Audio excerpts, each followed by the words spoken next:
Donc bonjour à tous, aujourd'hui j'aimerais qu'on continue du coup dans le rythme des parachutes, et on va s'attarder sur celle de cette semaine. Donc c'est la paracha Shemot qui concerne les 5 premiers chapitres du livre de l'Exode. Donc Shemot, ça veut dire les noms en hébreu, et pour commencer je vais juste faire un petit parallèle avec ce que j'avais un petit peu parlé la semaine dernière. J'avais vaguement parlé de Shem, le fils de Noé. Et on a vu que en fait, Abraham descend de Shem, donc de Sem. On a traduit par Sem, mais en hébreu c'est Shem qui veut dire le nom. Et je trouve intéressant que dans cette lignée-là, donc d'Abraham, d'Isaac, de Jacob qui descend de Shem, et ben là on commence l'Exode par le nom qui veut dire Shemot. Enfin, par les noms, Shemot. Et ça nous permet de faire un petit lien avec Shem et donc cette lignée-là. C'est les mêmes lettres. Bah oui, c'est le pluriel de Shem, ça veut dire nom au singulier. Et Shemot, ça veut dire nom au pluriel. Donc je trouve ça juste intéressant, cette évolution qu'on a depuis cette fameuse bénédiction, cette bénédiction de Moshe qu'on a vue dans Genèse 9 et 10, qu'il y a faite soit dans les tentes de Shem, etc. Et on voit toute en fait la continuité, la lignée de Dieu à travers cette sortie d'Égypte qui va commencer. Et on va voir aujourd'hui, donc encore une fois, on va chercher à faire des liens avec nous. Et on va vraiment se rendre compte que la paracha de cette semaine, pour ma part, a été très, comment je peux dire, dans le vécu même, si je peux dire, pour ma part. Donc voilà, je vous amène avec moi. Je vous laisserai lire, si ce n'est pas déjà fait, par exemple, on va pas tout lire les chapitres, ce serait beaucoup trop long. Donc c'est les 5 premiers chapitres du livre d'Exode, et je vais vous amener tout de suite, on va aller dans le 5e chapitre, à partir du verset 9, pour commencer la méditation. On voit que Dieu se révèle à Moïse, et il lui dit, je t'envoie aller délivrer mon peuple, je t'envoie aller le sauver. Donc tu iras devant Pharaon et tu lui diras que moi, l'Éternel, maintenant, je te dis, laisse partir mon peuple pour qu'il me serve. Et donc la première fois que Moïse va devant Pharaon dit ouvertement qui est, par exemple, chapitre 5, verset 2, qui est Adonai pour que j'obéisse à sa voix en laissant partir Israël. Je ne connais pas Adonai, je ne laisserai pas non plus partir Israël. Donc on voit tout de suite l'hostilité de Pharaon, comme Dieu l'avait dit à Moïse. Il a dit, Pharaon va être entêté et il va refuser. Et donc au verset 9, on va voir les conséquences de cette première venue. Il va dire, imposer plus de travail à ces gens-là, cela les rendra, et j'aime beaucoup cette traduction de David Stern, cela les rendra trop occupés pour prêter attention à des discours mensongers. Et là, je vais taper directement dans le vif du sujet, notre monde, nos sociétés actuellement. Et de plus en plus.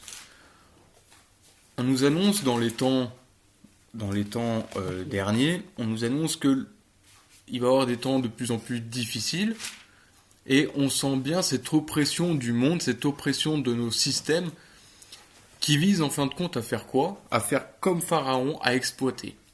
Toujours exploiter, toujours travailler, toujours... En fait, on a cette oppression dans le monde qui vient nous peser, qui vient nous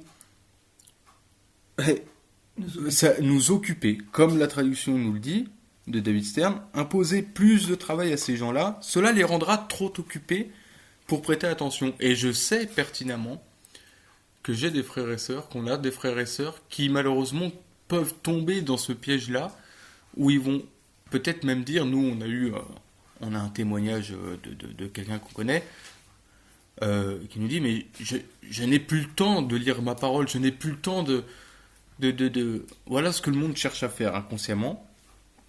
Ils vont pas nous le dire ouvertement, bien entendu, mais comme on sait que le monde est soumis au Shaitan et que tout ce que veut le Shaitan en réalité c'est nous détourner de Dieu, eh ben l'oppression, la surcharge de travail, la surcharge de problèmes dans nos vies va être une solution qu'il va utiliser, et Yeshua le dira lui-même. Il dira, veillez, faites attention à ne... on voit par exemple dans la parabole du semeur, un des quatre terrains, c'est les soucis de la vie, les problèmes de la vie, l'amour de l'argent, etc. C'est ce qui va étouffer la parole, et puis malheureusement ces personnes-là vont se laisser étouffer par le monde extérieur, va laisser le monde extérieur étouffer la parole de Dieu, étouffer le désir en fin de compte de servir Dieu. Et on va aller un peu plus loin. Donc il nous est question dans le texte de construire des briques. Et là je vais faire un autre lien. Il faut savoir, comme je l'avais dit, on se rappelle que Mitzraïm, donc l'Égypte, ça représente la servitude, l'oppression, l'esclavage, etc. Et j'avais dit que l'Égypte, quand on lit la Torah, surtout là, ce livre de l'Exode, pour moi est un livre vraiment très profond pour nous, parce que c'est notre exode dans la vie, en fin de compte, dans ce monde-là. On voit énormément de parallèles, et je trouve ce livre vraiment très intéressant pour nous enseigner.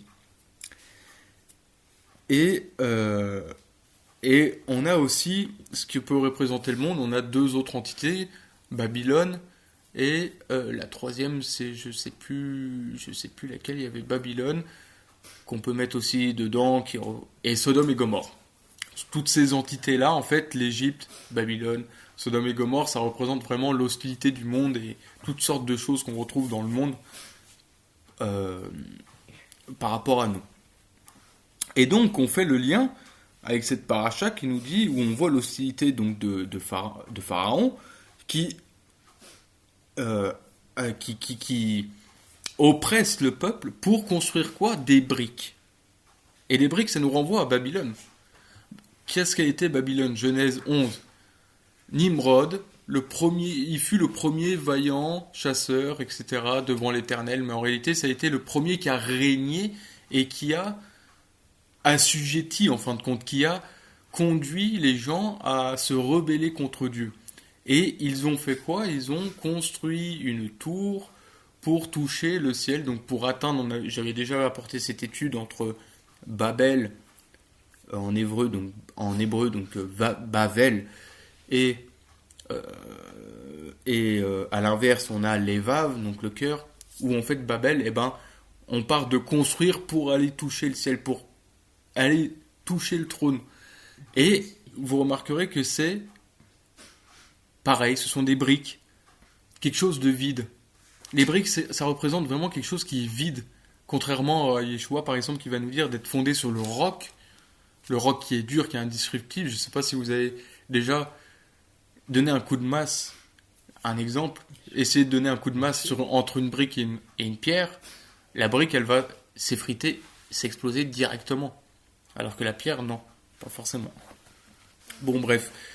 On voit bien donc que, on impose des choses pour construire, pour bâtir, pour construire des choses qui sont vides de sens, qui sont vides qui sont vides, tout simplement. Et je vous invite avec moi à aller faire un lien avec un autre texte du prophète Ésaïe, qui est pleinement pour nos temps, par exemple.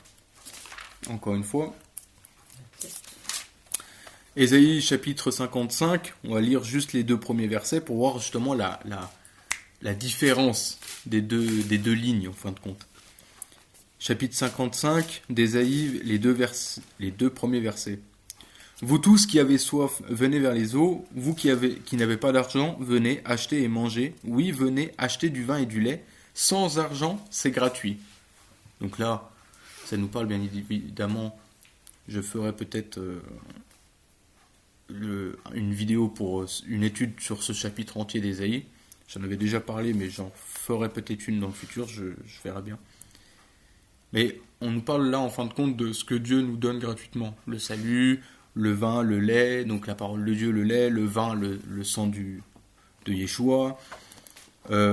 Venez acheter et manger. Mais acheter, mais c'est gratuit. Bon, bref. Et au verset 2, au contraire, il va dire: pourquoi dépensez-vous votre argent pour ce qui ne nourrit pas, votre salaire pour ce qui ne rassasie pas? Écoutez-moi attentivement et vous mangerez bien. Vous jouirez du meilleur pays.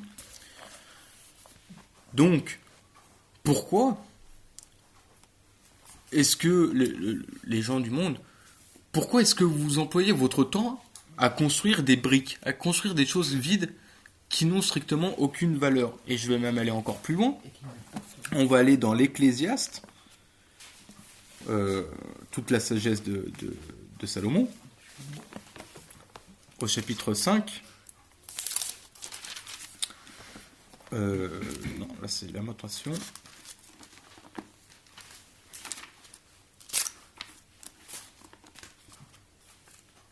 Attends, j'y arrive. J'ai un petit problème de... Là.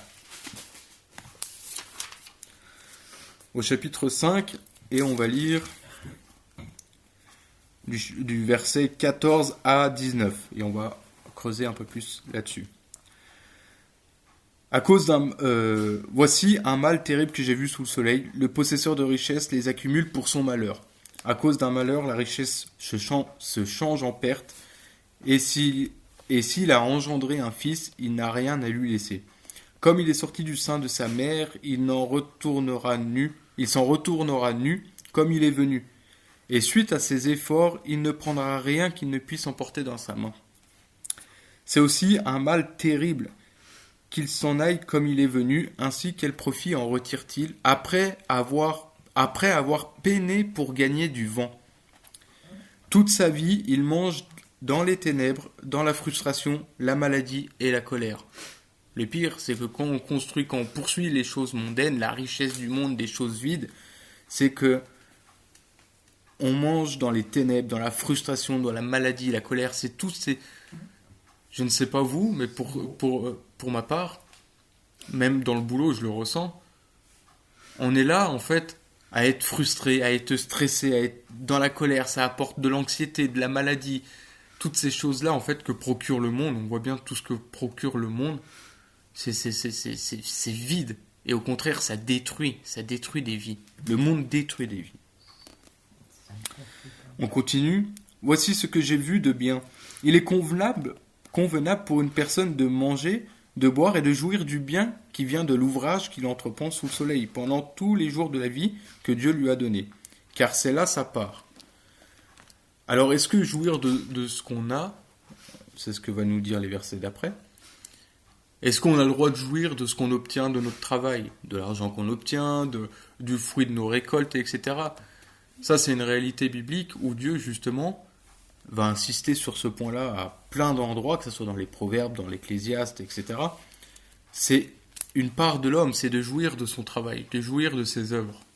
Oui, voilà. Mais, on va développer un peu la pensée après, il faut savoir qu'est-ce qu'on va construire, qu'est-ce qu'on va rechercher dans nos œuvres aussi.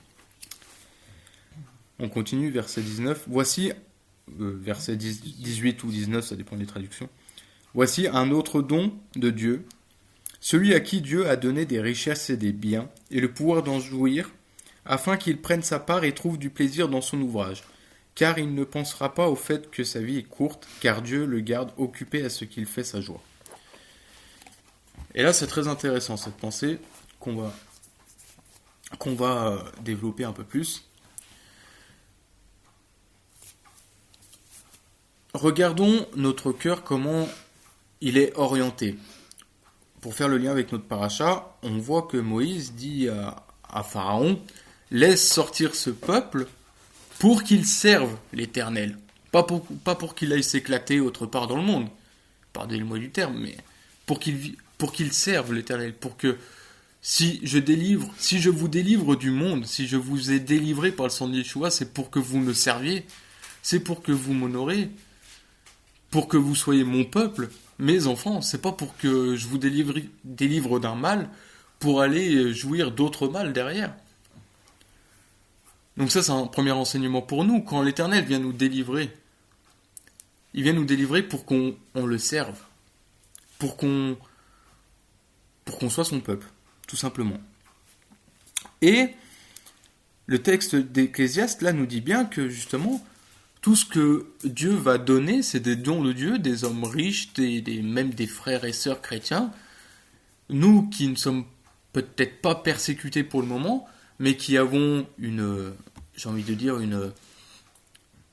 un certain confort de vie, une certaine aisance par rapport à d'autres frères et sœurs, ça c'est toute la souveraineté de Dieu. Et ben, voilà, on peut jouir de notre travail, on peut jouir de ces biens-là, de ces dons que Dieu donne. Mais là où je veux poser la question, c'est comment est-ce qu'on s'en sert de ces dons-là? Vous allez avoir les iniques, les méchants, qui vont vouloir toujours plus de richesse et qui vont, en fin de compte, s'attacher à des choses mondaines, à des choses vaines, comme on a dit dans le prophète Ésaïe. Pourquoi travaillez-vous pour des choses qui ne nourrissent pas? Pourquoi vous faites des projets pour des choses qui ne sont pas divines? Et en fin de compte, ces personnes-là vont être orientées sur le terrestre, sur comment dire, avoir une renommée ici-bas, construire pour des choses mondaines, construire un héritage mondain. On a cette optique-là.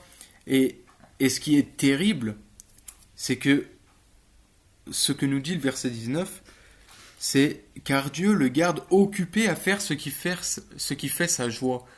Si ces personnes-là, leur joie, c'est de construire, de vouloir toujours plus de richesses, de vouloir construire des choses mondaines, le pire, c'est que Dieu va les livrer à ça. Il ne va pas les juger, il ne va pas les condamner, mais c'est qu'on voit encore une fois toute la souveraineté de Dieu qui dit clairement, voilà, moi je vous propose, venez aux eaux, venez vers moi, me servir, vous nourrir, vous nourrirez de ce qui est bon, éternel, etc. Et si quelqu'un préfère bâtir pour des choses mondaines, construire, encore une fois, pour des choses qui sont terrestres, qui n'a aucune portée divine, aucune portée éternelle et aucune portée pour le plan de l'éternel, c'est-à-dire que, je fais le lien avec ce que j'apportais récemment, c'est-à-dire qu'il nous faut aller rechercher la pensée de Dieu, rechercher le plan de Dieu. Je pense notamment par exemple à Israël. Le but de Dieu, c'est de restaurer son peuple, de le purifier, etc. Et si à nous de vouloir également construire dans cette optique-là, dans cette lignée que Dieu donne à travers sa parole, donc de tous ses plans, soyons disposés avec les dons qu'il nous donne, avec les richesses qu'il nous donne, etc. Cherchons à construire pour Dieu et non pas pour des choses terrestres. Parce qu'il y a un danger, je le répète, car Dieu garde occupé l'homme à ce qui fait sa joie. Si l'homme, sa joie, il la trouve dans le monde, il va laisser cette personne-là dans le monde. Au contraire, et là je vais vous partager un commentaire de Stenzalt, un rabbin qui est décédé maintenant, mais de notre époque, qui nous dit ceci, il nous dit « Car il ne se souviendra pas de grand-chose de sa vie, c'est Dieu qui est la solution, qui pourvoit à ses besoins et qui comble son cœur de joie. Il est donc préférable de goûter à la sérénité plutôt que de se laisser absorber par des projets d'avenir sans fondement. » Ça, c'est le commentaire de Stenzalt qui nous partage sur ce verset. Et donc voilà. Si on éprouve notre joie, notre plaisir à travailler pour le monde, je pense même pour en fait, la pensée profonde que j'ai derrière, et comme je l'ai dit, qui pour ma part, je vis, c'est que l'une des conséquences du péché de l'homme, c'est qu'on doit travailler pour nous nourrir. C'est une des conséquences. Dieu pourvoyait dans le jardin d'Éden, et à cause du péché, il a dit à Adam, maintenant, puisque c'est comme ça, tu vas devoir travailler à la sueur de ton front pour obtenir ton pain. Donc ça, on n'en a pas le choix. Même Paul va le dire, il va dire, voilà, on est obligé de... Oui, Paul travaillait, mais ça dépend des... Non, Il y a des moments dans les épîtres, on voit aussi qu'ils dépendaient des frères et sœurs. Ça dépend des endroits.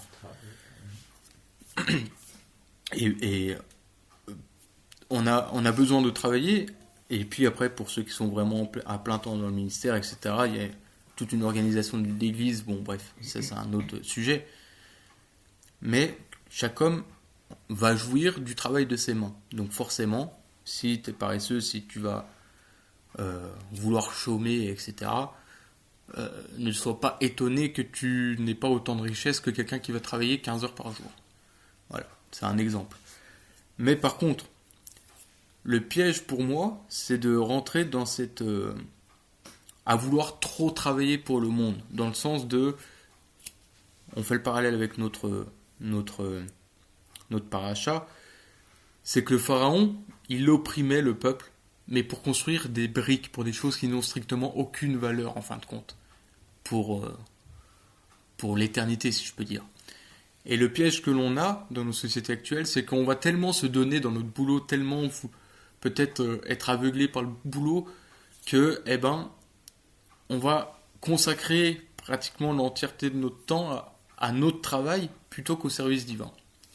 Et c'est là où je veux mettre un point d'interrogation pour chacun d'entre nous, pour à veiller sur ça, et que nous ayons ce désir plutôt que de passer notre vie, on ne vit pas pour travailler, on vit parce que la vie est un don de Dieu qu'on met à sa disposition pour le glorifier. Je veux dire, en tant qu'enfant de Dieu, c'est ça notre vie, c'est de pouvoir servir, glorifier le Seigneur, et de ne pas servir les utilités du monde, enfin les futilités du monde. C'est ce que va dire le Qoéleth, va dire le Shlomo, il va dire tout est vanité. Donc attention, là où notre désir, où est-ce qu'il se porte? Est-ce qu'on est porté vers le service divin, à vouloir être de plus en plus consacré, à vouloir avoir de plus en plus de temps pour lui, ou est-ce que on participe en quelque sorte à ce monde-là, à travailler pour des choses vaines? Et donc voilà. Vous retrouvez par exemple d'autres enseignements que va nous dire Yeshua lui-même. Dans Matthieu 6, verset 20, Matthieu 6, on va lire à partir du verset 22, comme ça nous permet de clarifier cette parabole. L'œil est Matthieu 6, à partir du verset 22, l'œil est la lampe du corps. Si donc tu as un bon œil, ça, pour comprendre cette parabole, il faut la remettre dans le contexte hébraïque. C'est une façon... j'ai perdu le terme que je voulais utiliser, mais c'est en fait, si tu as un bon œil, ça n'a rien à voir avec le regard, c'est que c'est une parabole hébraïque qui nous dit si tu es généreux. Et c'est ce que va nous confirmer David Stern justement, c'est-à-dire si tu es généreux, ton corps tout entier sera rempli de lumière. Mais si tu as un œil mauvais, donc si tu es avare, ton corps tout entier sera rempli d'obscurité. Si donc la lumière qui est en toi est obscurité, combien est grande cette obscurité? Personne ne peut être l'esclave de 2 maîtres à la fois, car ou bien il haïra le premier et haïra le second, et aimera le second, ou il aura du mépris pour le second et sera loyal envers le premier. Vous ne pouvez être l'esclave à la fois de Dieu et de Mammon, ou autrement dit de l'argent. Voilà pourquoi je vous dis de ne pas vous inquiéter pour votre vie, etc.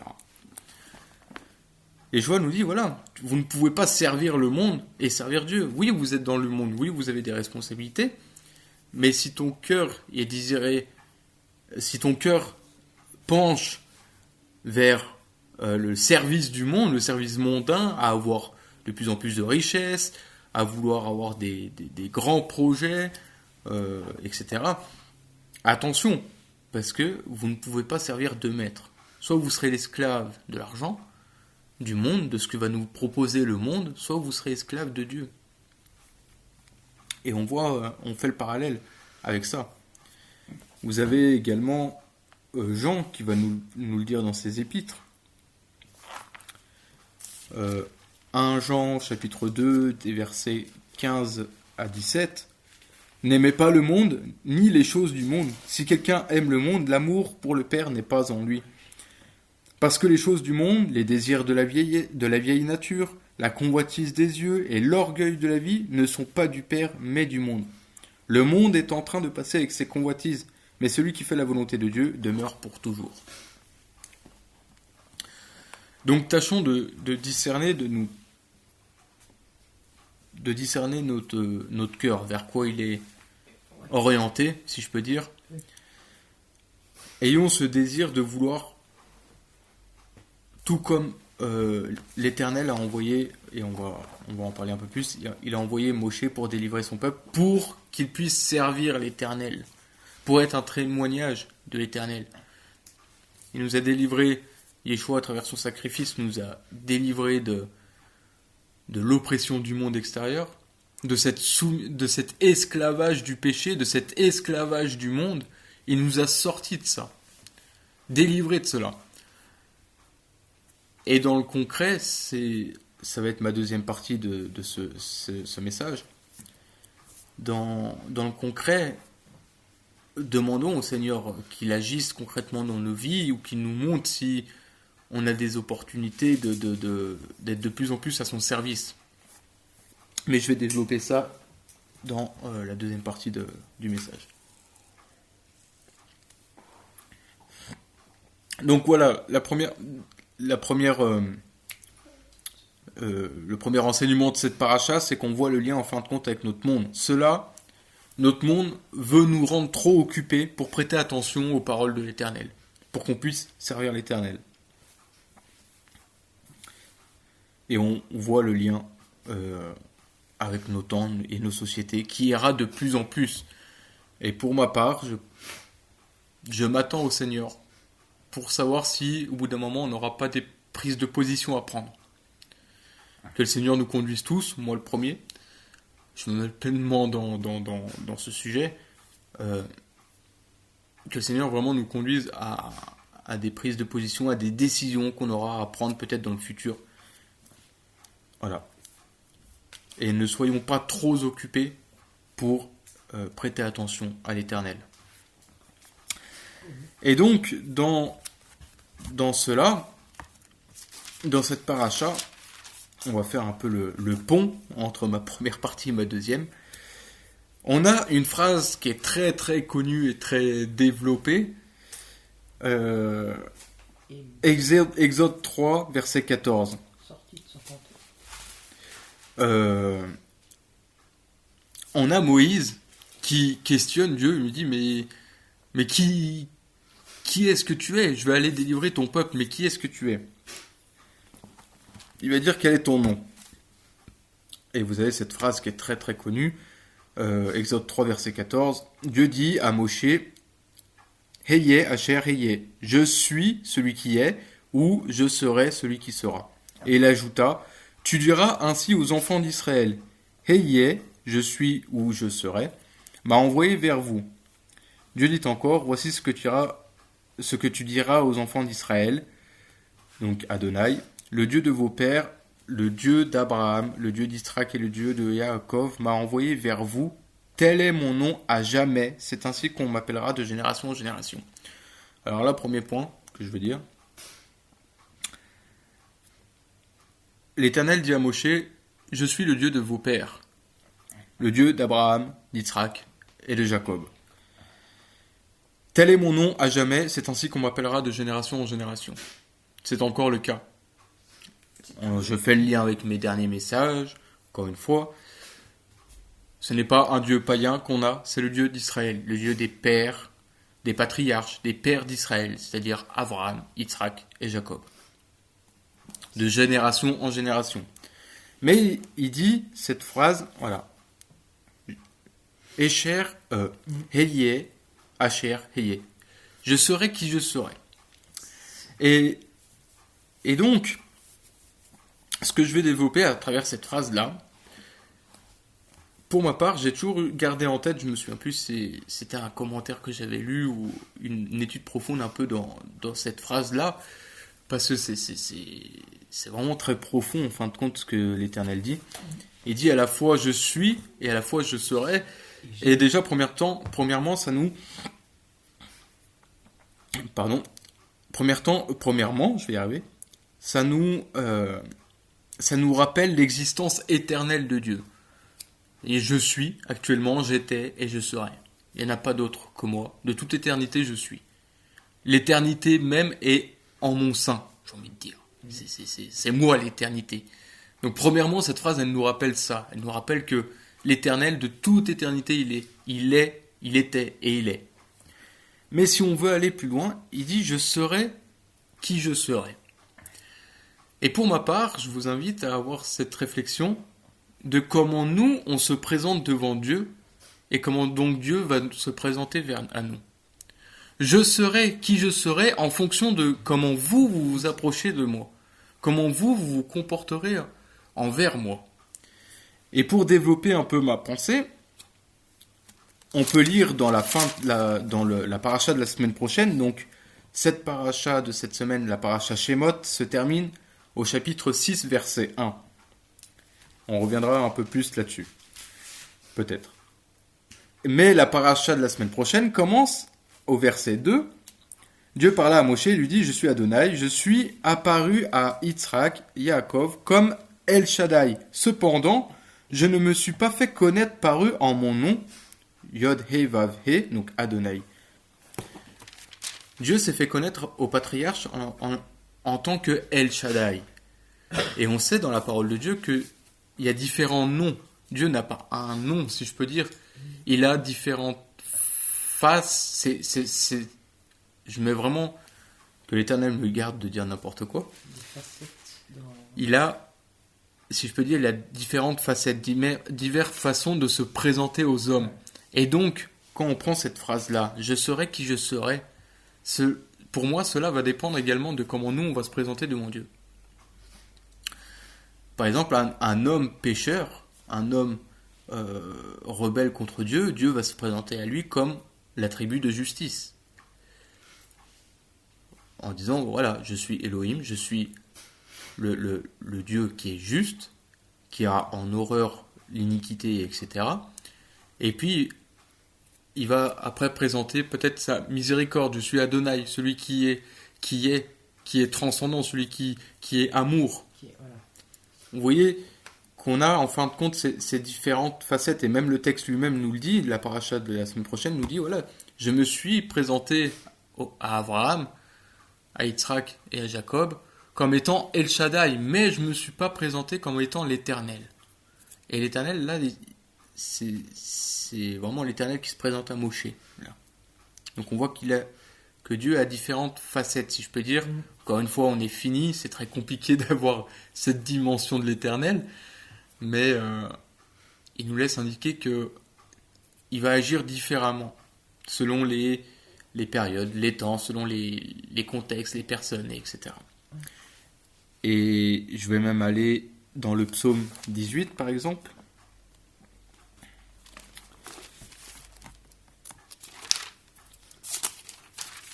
Le psaume 18, David qui nous enseigne à ce sujet-là.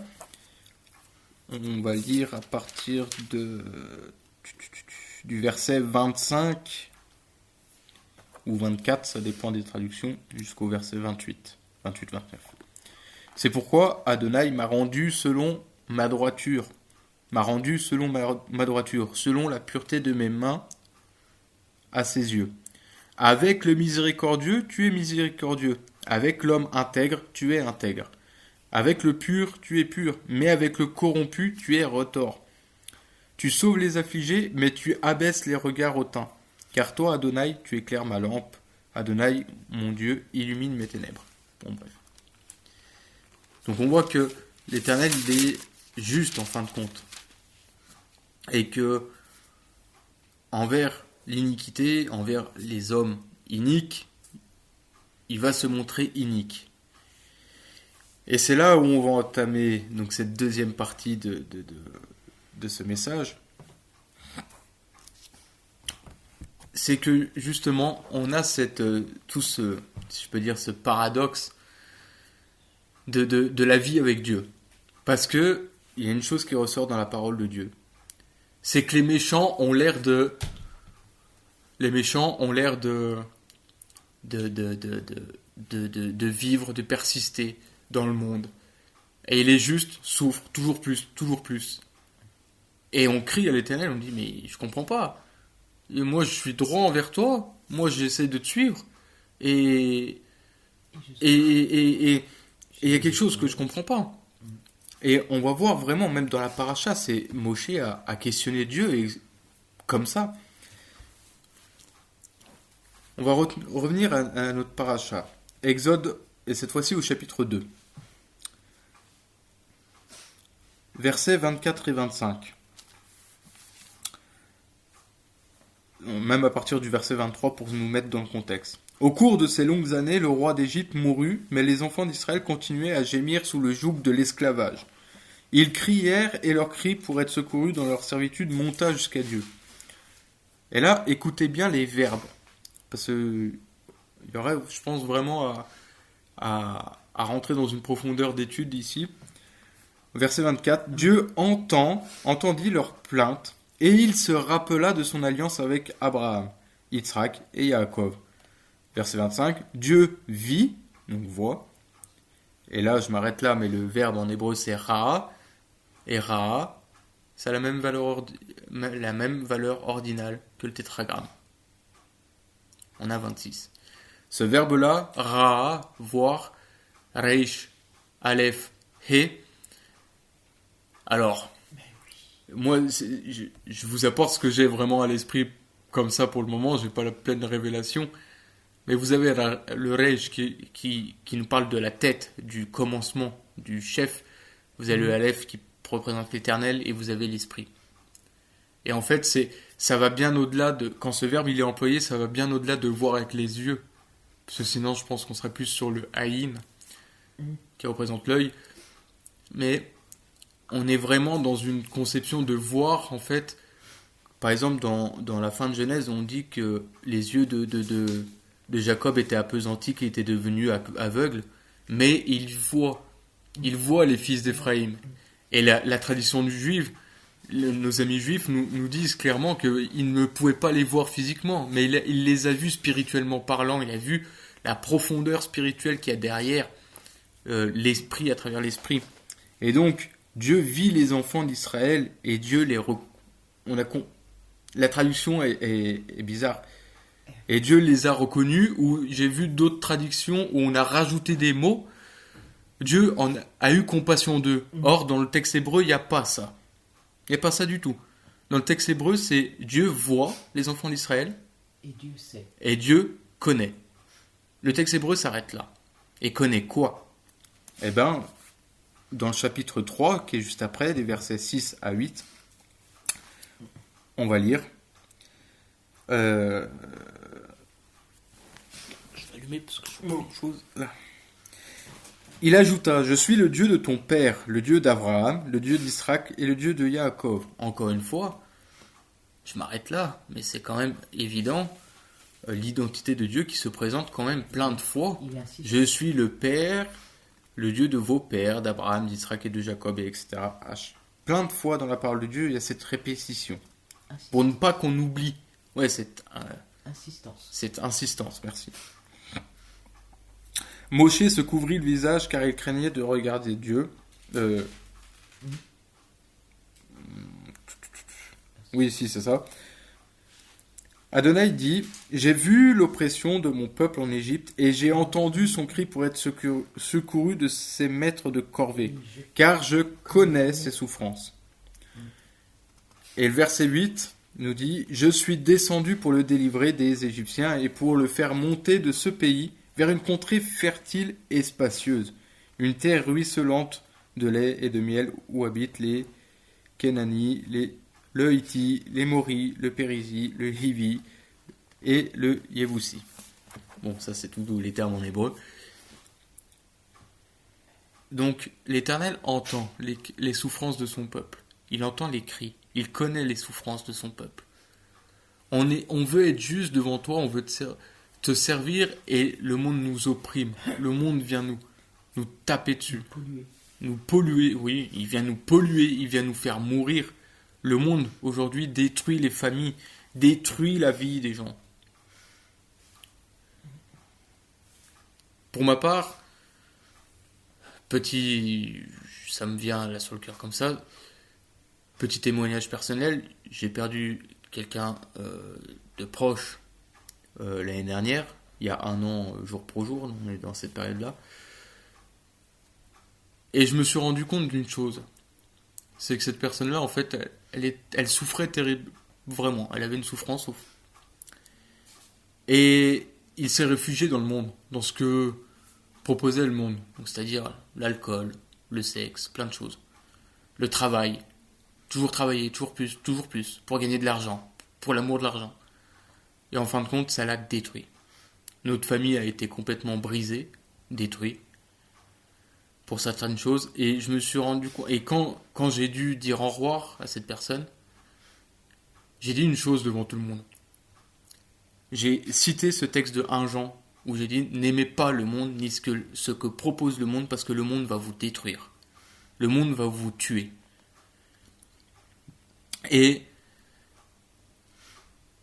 maintenant que j'en parle, ça me fait repenser que j'avais dit, ce jour-là, je me battrai contre le monde parce que ça m'a donné la force et parce que j'ai foi. Parce que j'ai vu, en fin de compte, à travers ce décès-là, j'ai vu ô combien le monde a détruit cette personne.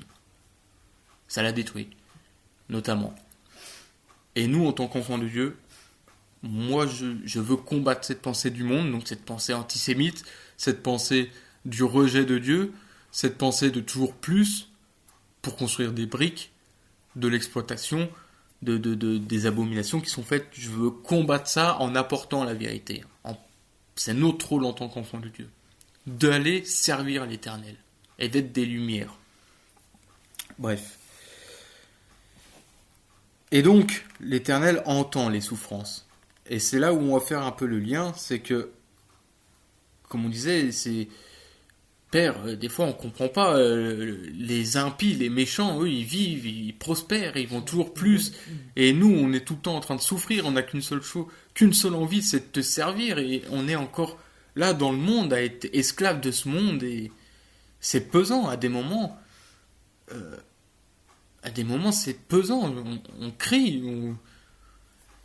et on va voir, même la paracha elle nous parle vraiment de ça. Mais l'Éternel dit, au verset 8, « Je suis descendu pour le délivrer. » Et alors là, on a une pépite magnifique en hébreu. Dieu est descendu. Ça, c'est le verbe là, il est conjugué au cal, au radical cal. Ouais. Et donc ça, c'est vraiment une action simple qui est faite. Donc Dieu est vraiment descendu. Il s'est abaissé. Le terme descendre, ça veut dire descendu, abaissé. Et il dit pour le délivrer, pour délivrer mon peuple. Et là, il y a un petit problème, Houston. Le mot délivrer, là, il est conjugué au ifil. Et au ifil, ça implique une cause, un élément secondaire. Ça veut dire que Dieu délivre, mais avec quelque chose d'autre à côté, grâce à quelque chose, à un élément. Et on voit que le peuple d'Israël va être délivré de l'Égypte à travers Moïse, par Moïse, qui a été envoyé par Dieu. Dieu délivre Israël par l'entremise de Moïse. C'est pas Dieu en quelque sorte qui... que Dieu seul. Sauf que, si on veut creuser la pensée, là, le texte là, ce qu'il vient de nous dire, c'est que Dieu s'abaisse jusqu'à l'humanité pour délivrer lui-même. Et on fait un parallèle avec le Messie, avec Yeshua. Dieu s'est abaissé et descendu dans le Messie pour délivrer à travers le Messie. Il est descendu dans le monde. Oui, il est descendu, mais c'est à travers le Messie qu'il a délivré. Oui. Et Dieu, on voit, en fait, je veux vraiment titiller ce parallèle justement, que Dieu est venu nous délivrer par le Messie. Mais on peut, et ça, que le Seigneur conduise la fin de ce message, parce que je me mets en plein dedans. on peut tomber à côté du panneau. On peut mal comprendre la délivrance de l'Éternel. On va lire ce que Moïse a dit. Et je partagerai, je suis tombé sur un commentaire de ce... Donc là, on va aller dans la fin de la paracha. Donc la paracha, Exode chapitre 5, les versets 22 et 23. On va voir la réaction de Moïse. Et j'ai trouvé là sur un commentaire de Rabbinou Baya, que je partagerai. Je vais sûrement le mettre sur un docs. Je vais le mettre en lien parce qu'il est vraiment très intéressant. On peut croire qu'en fin de compte, il y a deux pensées sur ces versets-là. On va les lire et je vais développer. Donc Moshe, une fois qu'il est allé voir Pharaon, en parlant de la part de Dieu, Pharaon s'est endurci et il a tapé encore plus fort les Israéliens. Les Israélites. Voilà. Et donc Moïse revient vers Dieu et dit, Moshe retourna vers Adonai et dit, Adonai, pourquoi as-tu fait tant de mal à ce peuple? Pourquoi m'as-tu envoyé? Car depuis que je me suis présenté à Pharaon pour parler en ton nom, il a terriblement maltraité ce peuple. Et tu n'as pas du tout délivré ton peuple. Et donc là, on va avoir deux courants de pensée. Il y a ceux qui vont dire que Moshe, là, c'est surtout dans des midrash, on a des midrash justement qui développent ça, c'est que Moshe est venu se plaindre à Dieu, c'est le début de son service avec Dieu, et que Moshe se permet de remettre en cause Dieu en fin de compte, mais tu m'as dit que tu allais délivrer, et là, moi, ce que j'ai apporté, j'ai fait ce que... Et c'est le contraire qui se passe. Je comprends pas, là. Et les paroles que dit Moïse, je vais poser une question. Qui d'entre nous n'avons pas eu des pensées comme ça? Réagis pareil. Et ça, je me mets en plein dedans. Parce que combien de fois, on imagine que Dieu on a notre propre pensée. On imagine la main de Dieu qui va nous délivrer pour certaines choses. On imagine, on sait que Dieu va nous agir. Et on se fait nos propres plans de comment il va agir. Et pourtant, on ne voit pas la main de Dieu. Notre souffrance est toujours là. On n'a pas encore la délivrance. Et il y a des moments, Satan va venir nous titiller. Et puis on va dire, mais je comprends pas là. Tu m'as pas dit que tu m'avais délivré? Et même encore pire, pour nous par exemple pour tous les serviteurs de Dieu, quels qu'ils soient, je sers Dieu et j'ai l'impression que, et ça m'a terriblement parlé. Je dis, mais j'ai l'impression je sers Dieu et j'ai l'impression de tout ce que je fais, ça empire la situation. Pourquoi m'as-tu envoyé? Je comprends pas. Et là, on a besoin vraiment que le Seigneur nous montre. Et j'ai pas la plénitude vraiment de la compréhension. Je pense que le Seigneur se révélera, je l'espère vraiment. Mais on a malheureusement cette pensée qui peut venir où on comprend pas. Tu nous as promis que tu nous délivrerais. Et regardez la réponse d'Adonai, de l'Éternel, à Moïse, au verset 6. Adonai dit à Moshe, au chapitre 6, verset 1, le dernier verset de la paracha, Adonai dit à Moshe, à présent, tu vas voir ce que je vais faire à Pharaon. Par une main puissante, il les laissera partir. Par la force, il les chassera du pays. C'est-à-dire que c'est qu'en fait, le temps n'est pas venu pour la délivrance. Ouais. Je t'ai promis que je te délivrerai. Je vous ai promis que je vous ai délivré. Premièrement, dans le Mashiach, notre délivrance, elle est dans le monde. On est assuré, si on demeure dans le Messie, on est assuré d'une chose, la vie éternelle avec Dieu. Et on a tendance, moi le premier, on a tendance à oublier cette délivrance que Dieu nous a fait. Cette première délivrance. C'est-à-dire, cette première délivrance, c'est qu'il nous a délivrés de l'emprise du péché, il nous a délivrés du jugement et de la condamnation. Et on a tendance à l'oublier. Et certes, on est toujours dans le monde, comme Yeshua va le dire, dit, ô Père, je te prie de ne pas les ôter du monde, mais de les préserver du malin. Préserve-nous de ce que le monde fait, de ce que le monde dit, de l'influence du monde, de l'oppression, j'ai même envie de dire à l'Éternel, préserve-nous de l'oppression du monde. Mais des fois, c'est pas la pensée de l'Éternel. Et Moïse n'avait peut-être pas compris, et pourtant l'Éternel avait dit à Moïse, il avait dit, je vais t'envoyer vers Pharaon, mais il va s'entêter, il va pas vous laisser partir, il l'avait dit. Et Moïse, peut-être il est passé à côté de ça, peut-être. Et là, il revient vers Dieu, il dit, mais là, je comprends pas, là. Tu me dis que tu veux délivrer, mais c'est l'inverse qui s'est passé. On les a encore plus opprimés. Il est peut-être la passe. Et en fin de compte, des fois, on voudrait agir, on voudrait des résultats de l'Éternel, mais qui ne viennent pas, qui sont pas dans son temps, et pas de la manière. Parce que là, ce que l'Éternel dit au chapitre 6, il dit, je vais tellement, en fin de compte, mes pensées, tu crois que je vais agir pour vous délivrer, mais je vais pousser tellement loin Pharaon, que c'est même lui qui va vous dire de partir. Ça va au-delà de notre pensée. T'imagines, nous, pour notre vie, tu crois que je vais te délivrer de telle situation, mais ça va être l'inverse. Laisse le temps, en montant, ça va être eux qui vont te rejeter, parce qu'ils ne voudront plus de toi, etc. Et que nous dit Yeshua, il nous dit, vous serez détestés, vous serez haïs à cause de mon nom. Et de plus en plus, je fais le lien encore avec Israël, tous ceux comme nous qui prenons position fermement pour Israël, faut pas s'attendre à ce qu'on nous balance des bonbons dans les temps qui viennent. On va être rejeté, on va être même condamné, jugé, comme Israël est condamné et jugé. Maintenant, regardez ce qui se passe en Iran, et que Dieu protège le peuple iranien. Ce qui se passe en Iran, c'est de la faute des États-Unis et d'Israël. Donc voilà. L'enseignement que j'en retire, c'est que, et là où, encore une fois, on peut, en fin de compte, se prendre des claques,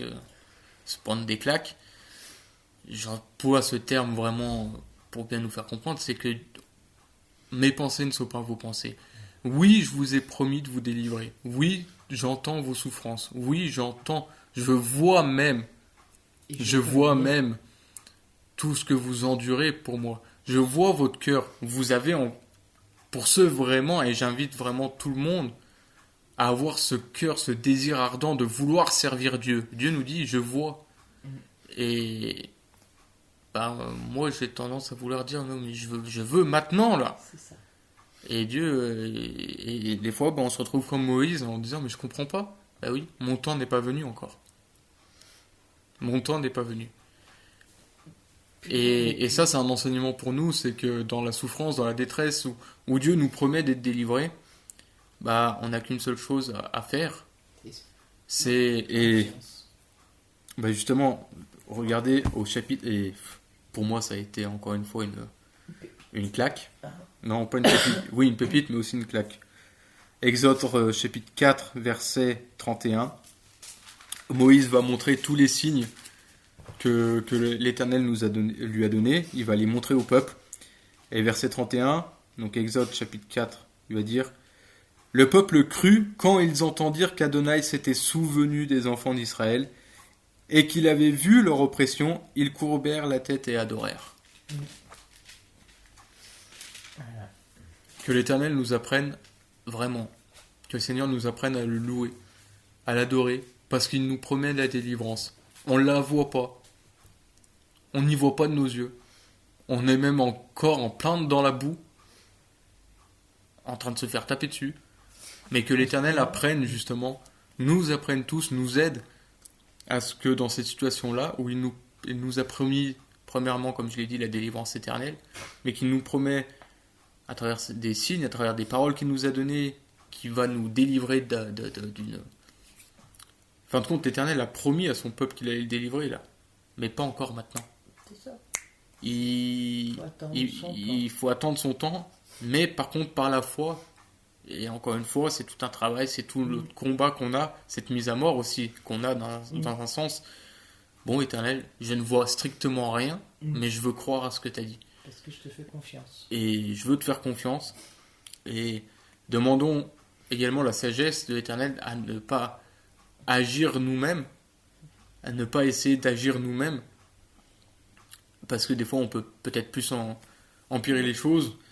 Et on a vraiment besoin de cette sagesse, de cette foi aussi de l'Éternel.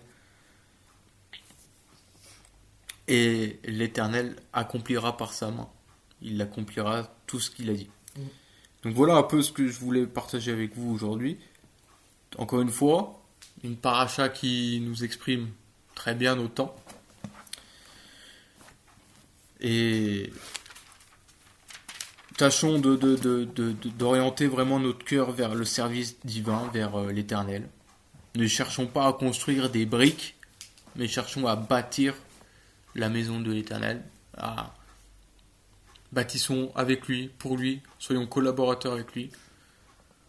Et vous remarquerez ici dans la paracha que le monde va dire vous êtes paresseux et c'est pour ça que vous allez dire laisse-nous aller servir l'Éternel.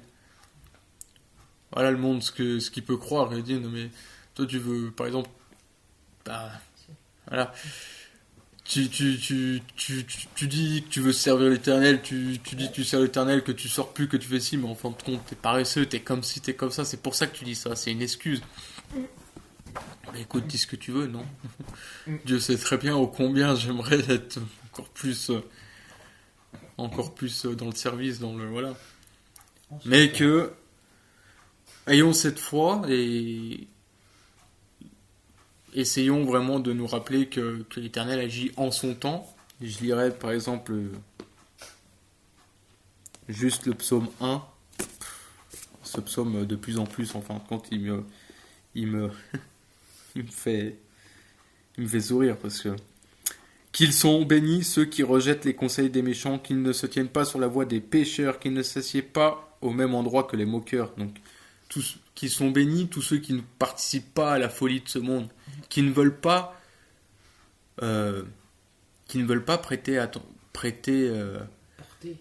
non mais qui à l'oppression de ce monde, de tout ce que ce monde propose là, qui ne dit pas oui amen. Par exemple, encore une fois, je vais pas me faire des copains, mais quand j'entends des frères et sœurs chrétiens qui disent Free Palestine, je suis désolé.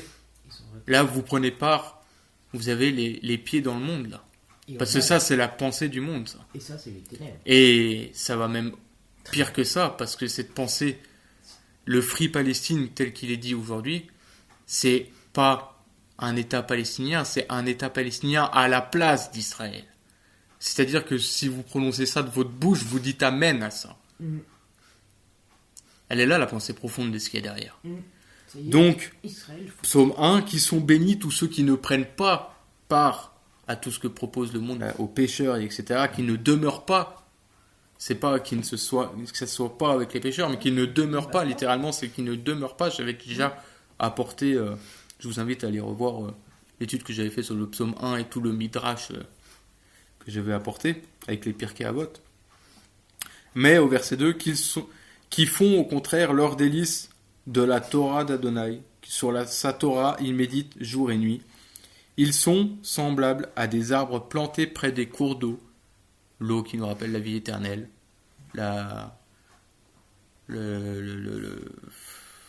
l'esprit, etc. Bon, bref, on peut développer tout ça. Et là, le plus dur à accepter pour nous, ils portent leurs fruits en leur saison. Leurs feuilles ne se flétrissent jamais. Tout ce qu'ils font réussit. Que l'Éternel vous bénisse et à très bientôt.